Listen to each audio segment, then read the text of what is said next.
Hi there guys, it's Celine and I'm doing something a bit different today because I saw, sorry for the wobble, I'm trying to do this handheld, it's not so easy. Tech was invented for a reason. Anyway, I was watching Lisa over at Lisa Pepez's channel, her own YouTube channel that is, her walkthrough of a new acquisition of hers, the Voyager Tarot, which I happen to also have in my possession. This is the small book. This is actually a first edition that I got given by a friend of mine. So regardless about, this deck and what I did to it, because as you can see, there's, quite a bit of brown layering going on there. I actually made a video on my channel quite a while ago about why I did this. But that's not why I'm here today. What came up in Lisa's video, which I thought was so interesting, was the captions for the cards. So the phrases, the keywords on these cards, and whether or if at all they actually connect to the Thoth keywords. So that's my Thoth edition that I have here, which I have the box of around here somewhere. The infamous blue Aleister Crowley Thoth Tarot, there, is a Dutch edition. So off I went into internet land to look up the original terms for the deck, for the cards. So first of all, the Voyager actually has captions, titles, keywords, that is, for the aces as well, which the Thoth does not. I also took out all the court cards as well as the major arcana, because you can see those elsewhere, and that's not why we're here, or at least that's not what I'm here, why I am here.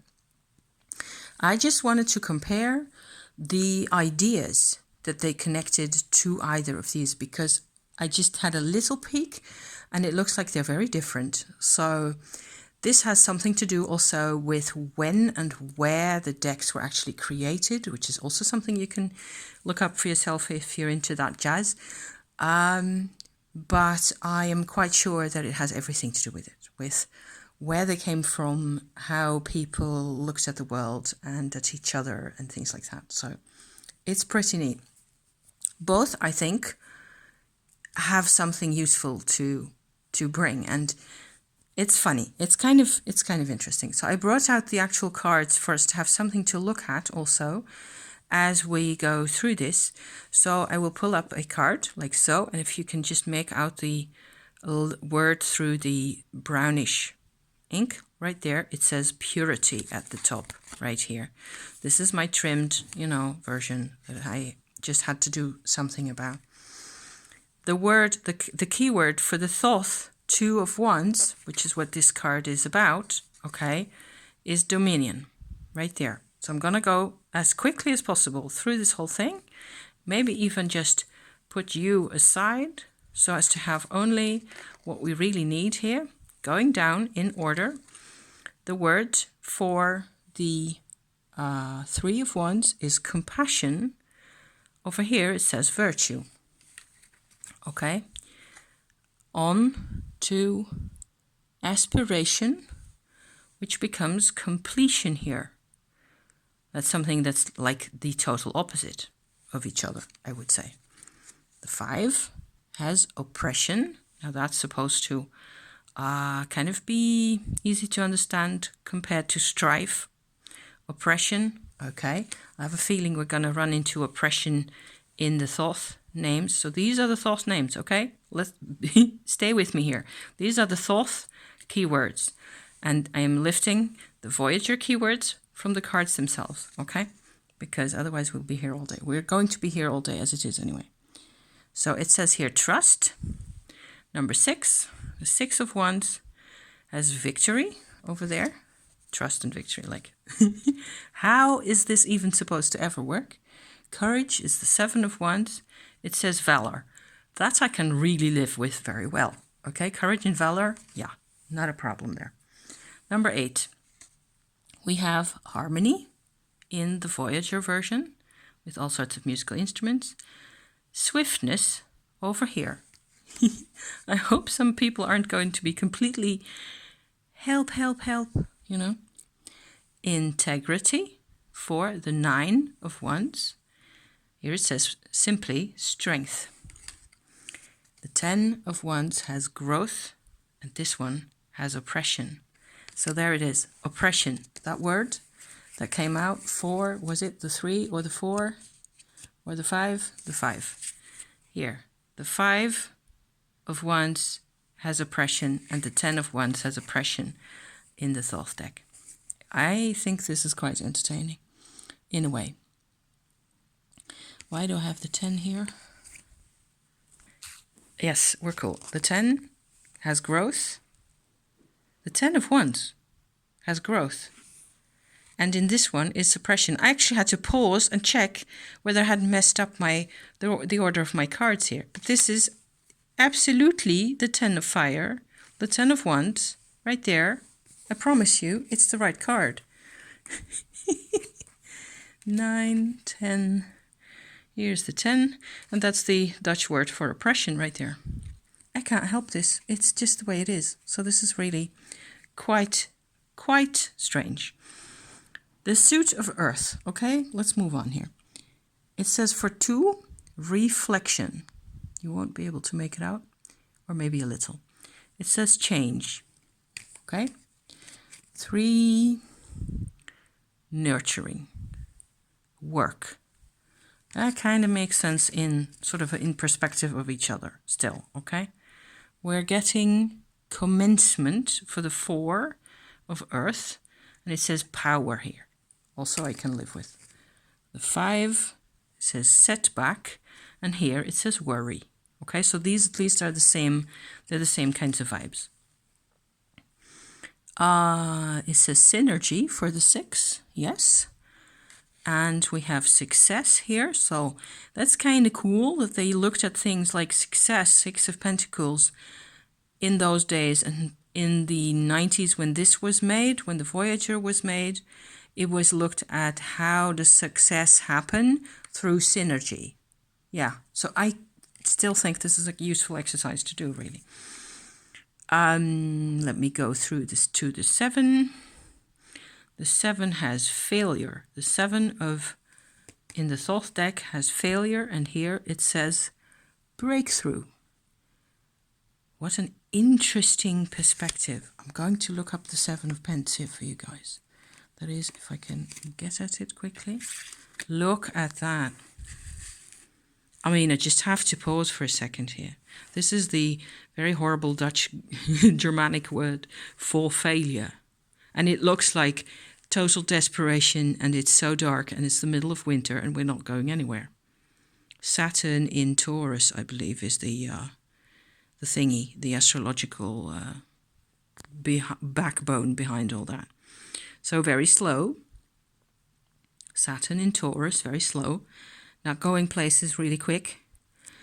This guy does not seem to have a problem with that, and it's called breakthrough. You wonder... Well, it just depends on your perspective, right? It just depends what you want to do with these things. How you want to look at it. Are you going to look at this as a whole horrible, difficult, impossible situation, or are you going to see it as a breakthrough? I suppose it's a choice, nearly always. The 8 says change, and we had a change over there, actually at the 2 of earth, okay? In the Thoth, and at the 8 here it says prudence. Nearly diametrically opposed again. Change and prudence.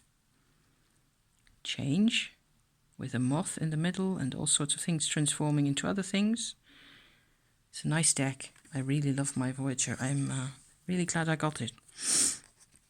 Onward, the harvest card is the 9 of earth, and it says gain. Makes perfect sense. The 10 says reward, and it says wealth here. All perfectly fine, in order. So we're nearly relieved at how much sense we're making again. One system in terms of the other system. Okay. Over to the air suit. Okay, my order of the elements is the order of the astrological signs: Aries, Taurus, Gemini, Cancer, in the beginning of the year, okay? Because that's what I find easiest to have my old girl brain working with. It says here, equanimity. Can you focus on that? No, because it doesn't really make it out. Gorgeous card. Equanimity, and over there it says peace. So equanimity as in, you know, equilibrium inside, in the mind, and not caring that much one way or the other, or just having enough control or enough inner peace to be, you know, equal-minded about things. I suppose you could look at peace that way. Creativity for the 3. Here it says sorrow, 3 of swords, you know, right? Becomes a creativity card here. Very interesting. 4 has something I can't even read. Oh yes, logic. And it says truce.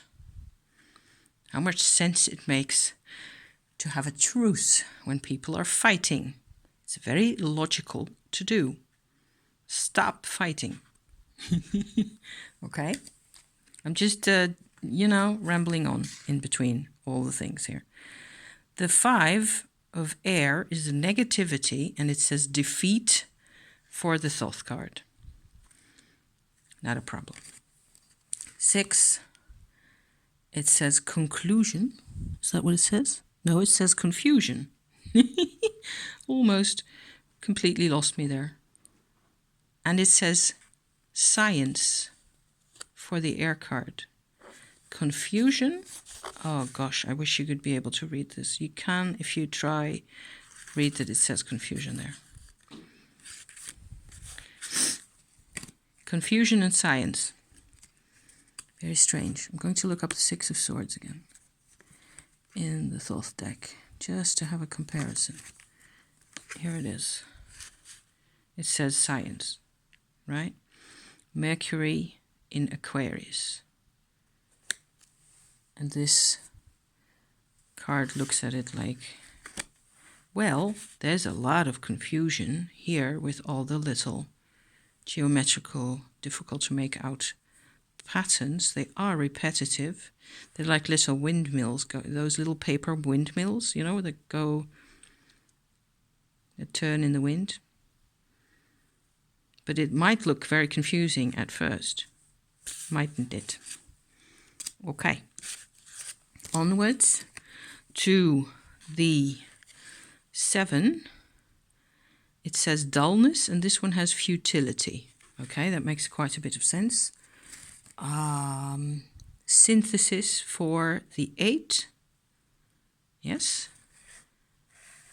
Interference. Yowzer. I'm going to look up the 8 again. Where's the 8? Here it is. It says interference, and it is Jupiter in Gemini. And that's a synthesis card. A Jupiter in Gemini means that you have to deal with the other perspective, because all perspectives are relevant. In the old days, in these days, when the Thoth deck was made, this is my take on those things, right? It's just my opinion. The other guy's perspective was a problem. In this deck, the other guy's perspective is not a problem. Isn't that cool? I mean, I know why I'm making this video today. So I love this. On. We have the 9. Hallelujah. The 9 of swords is called narrowness here and cruelty in the other one. So it explains all the hard times we've always been having with the 9 of swords. At least I have, because stalker card, if ever. It explains it as narrowness. You're just not seeing enough perspectives. You're just having tunnel vision.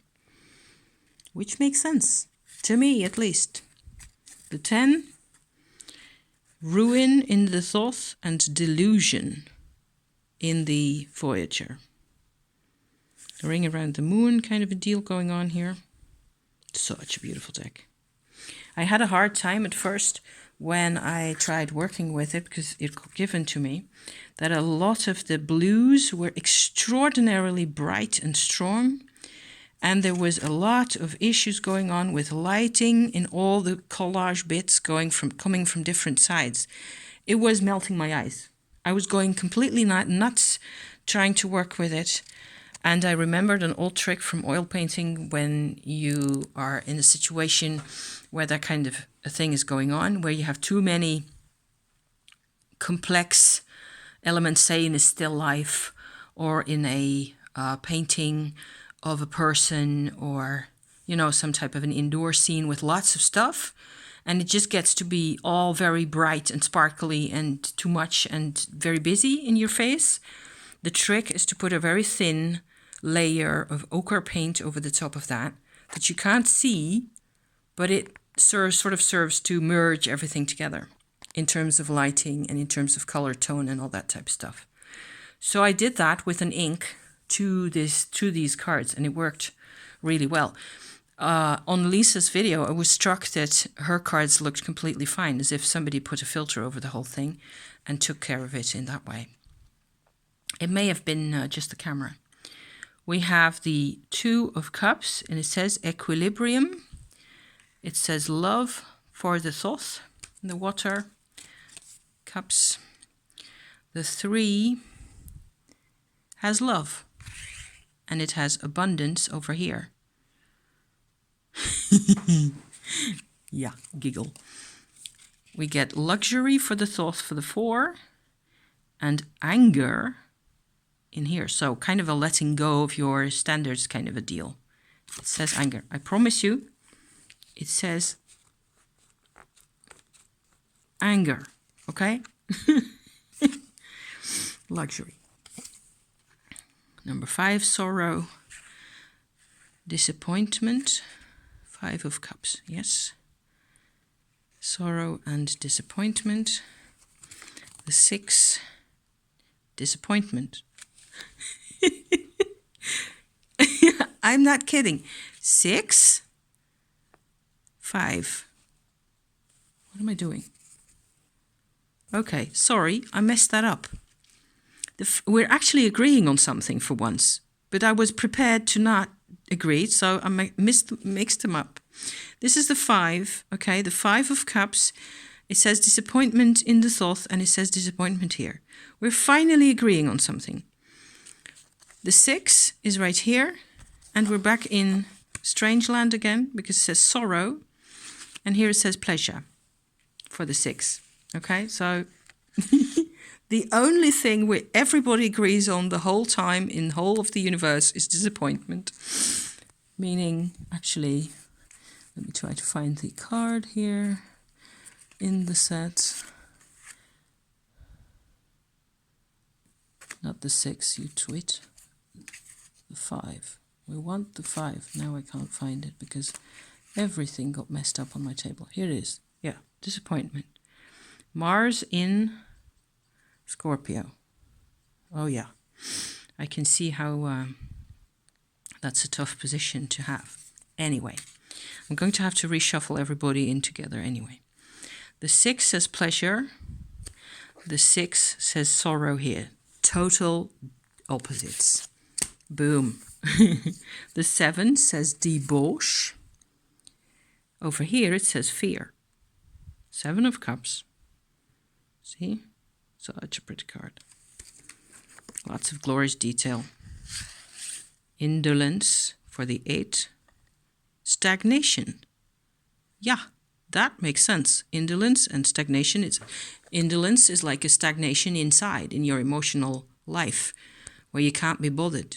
That's what that means, right? We're nearly there. We're nearly done. Fulfillment, the 9 of Cups, and happiness.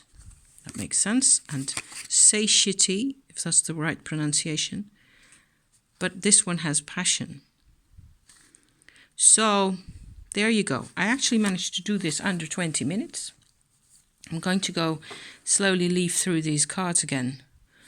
for you to have something to look at as I try to gather my thoughts together within a minute and a half or so if possible. It's not really all that easy. We only agree on the disappointment issue. That's the only one that seems to really fit. So you have to really think outside the box. Literally outside the box.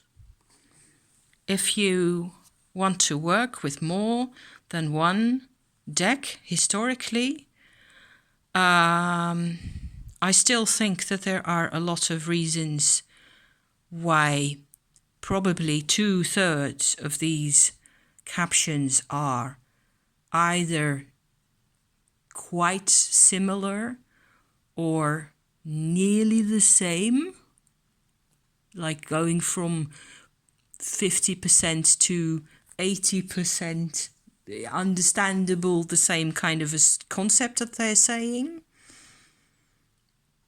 And there's a couple of them that are just like a big question mark. So what I will be doing is writing, which I could have done, if you'd have a really more boring video to watch even.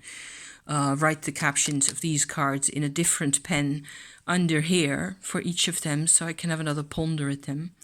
And, just for the heck of it. Because it all makes sense.